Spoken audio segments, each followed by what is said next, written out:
In January of this year, I was approached by the executive minister of the American Baptist Churches of the Rocky Mountains with the opportunity to go to Thailand.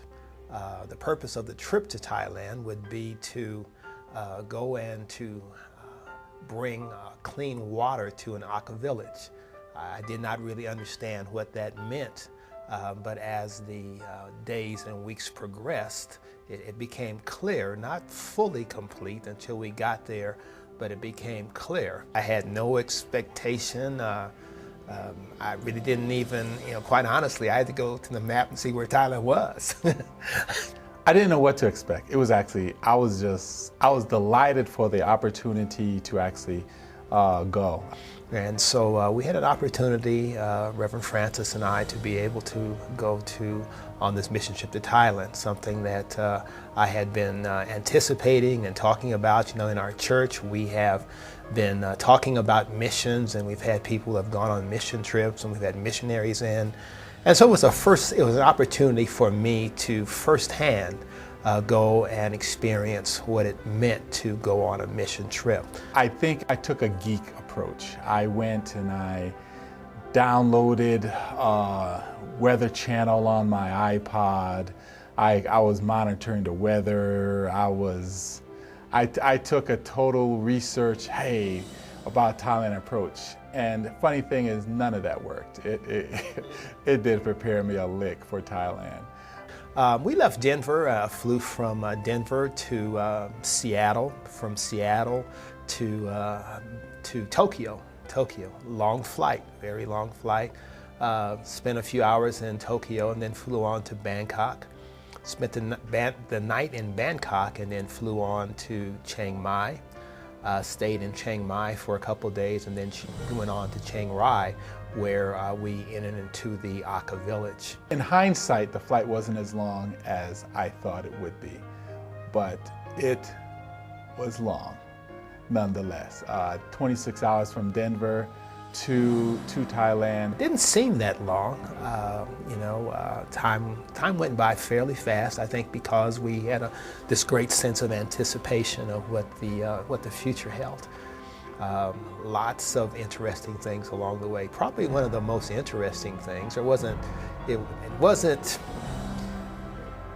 insightful in that in the airport in Tokyo, we went into the bathroom and you had normal American Western toilets, and then you had this thing on the floor, which was basically kind of a porcelain sink kind of thing, which was where those who are natives to the country would use the bathroom. It was an interesting toilet. You would have to be somewhat athletic to be able to use it because it is right down there on the ground. So that was interesting. Bangkok was a busy town, very, very busy. We got there, I guess the equivalent would be probably 1 o'clock in the morning or something like that. Very warm. It was in the 80s or 90s, and lots of action. Big city. I think that Reverend Francis said it was probably like the New York of Thailand. Chiang Mai, which was a smaller city. It's in northern Thailand, but and it was very congested. Lots of mopeds and motorbikes just everywhere. Saw some interesting things in terms of on mopeds. It was kind of a normal thing to see 4 people on a moped, maybe sometimes a dog or a cat in addition to that. But after we got out of Bangkok and got to Chiang Mai, transportation has changed.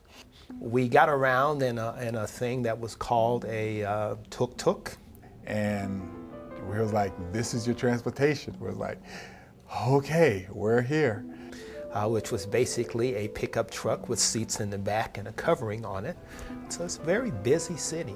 We went to church at a Korean college, and it was a Bible college, Bible school, and we shared with them in an outdoor setting where we heard the Korean choir sing, and they have been touring the United States, and so they're very good choir, and we sat through a Korean service. And I equated it to Apostle Paul in 2 Corinthians 14, where Paul talks about the fact of speaking in tongues, and where someone coming into your midst, if you were speaking in tongues, would not understand what you said.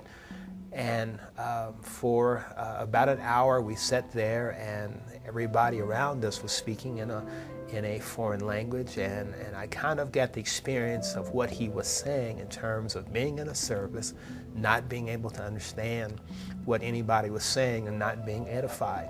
Their children's church amounted to just kids being over in a corner, and they kind of played throughout the service, and the pastor preached, and they played. Sometimes they walked up and down the aisles, and sometimes even walked up into the pulpit, so it was quite different.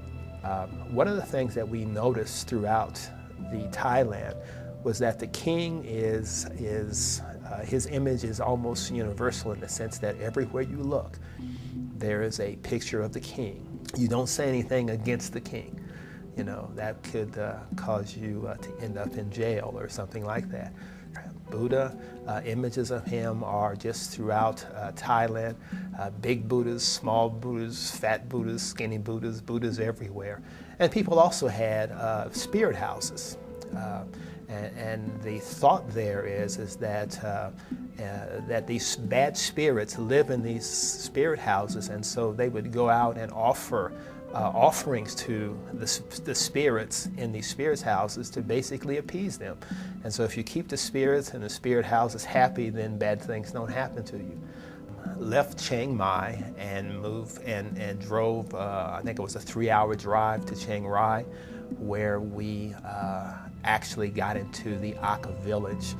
The Aka people are refugees from Burma, and they had settled in this out 45 minutes out of Chiang Mai. I remember seeing all the kilometer signs going by, and I'm thinking, okay, I kept wanting to do the little Shrek thing. Are we there yet? Are we there yet? And we just kept going. I was like, okay, I don't think we get any more rural than this. When we went into the village itself, we saw, as we entered, huts, kind of what we expected to some extent, maybe a little bit more than we expected. Little village is little village. To turn into the village, once you turn into the village to the very end of the village, it's about a quarter mile.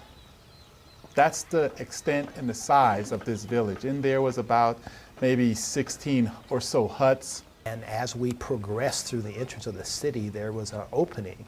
And in the midst of all of these huts, there's this beautiful brick church. And it kind of made you wonder, okay, it's like, which one of these doesn't belong? It was just like, wow, what modernization. And it just was such a contrast to see this church with all of these huts all around. Some of the huts actually had solar panels, which was interesting. And the solar panels, as we later learned, powered some of their lights, and in some cases color TVs. And so you had grass huts with bamboo floors, some of them with color TVs, and people are sleeping on the floors and eating on the floors, but watching TV at the same time.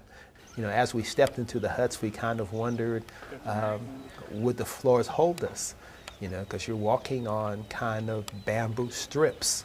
Every time I took a step, the floor gave a little, and I kept wondering, I don't know if this thing is going to hold me. Every night I had to get up, to use the restroom facility, and I'd step, and it's as if your foot sank in 4 to 6 inches, and you kept wondering, am I going to go through this thing, or is this really going to hold?